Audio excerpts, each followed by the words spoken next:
جب کبھی تم اپنے آپ کو گرا ہوا محسوس کرو اور تمہیں لگے کہ تمہیں اٹھانے کے لیے کوئی نہیں آ رہا، تو وہ رب جسے تم بھول چکے ہو، وہ رب جس کی نافرمانیوں پر تم اتر چکے ہو، اسے پکارنا، مایوس نہ ہونا۔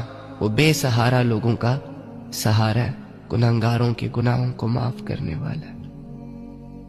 اس لائق ہے کہ اس کی عبادت کی جائے، اس لائق ہے کہ اس سے دوستی رکھی جائے۔ چل اگر رب کی باتیں تجھے سمجھ نہیں آ رہی نا، تو اپنے اندر جھانک اور بتا کہ تیرے ساتھ لوئل کون ہے۔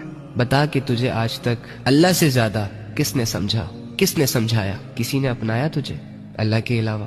تو بھائی بھاگ کیوں رہا ہے پھر؟ اگر تیرے دل کو یہ یقین ہے کہ اللہ سے زیادہ کوئی تجھے محبت نہیں کرتا، اللہ سے زیادہ کوئی تیری پرواہ نہیں کرتا، اللہ کے علاوہ تیرا کوئی اپنا نہیں ہے، تو ختم کر اپنی بغاوتیں، سٹارٹ کر پاک صاف زندگی اللہ کے ساتھ۔ اللہ تو راضی ہے، اللہ تو کسی سے ناراض نہیں ہوتا، اللہ تو نہیں چھوڑ کے جاتا، انسان چھوڑ دیتا ہے اللہ کو۔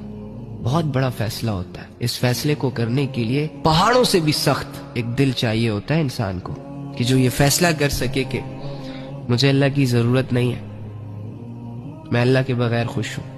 آپ لوگوں کے پاس تو بہت نرم دل ہے، دل کی اس نرمی سے فائدہ اٹھائیں، جڑ جائیں اپنے اللہ سے، سب کچھ کریں لیکن اللہ کی نظروں کے نیچے کریں، اس تصور کے ساتھ کریں کہ میرا رب میرے ساتھ ہے، وہ مجھے دیکھ رہا ہے۔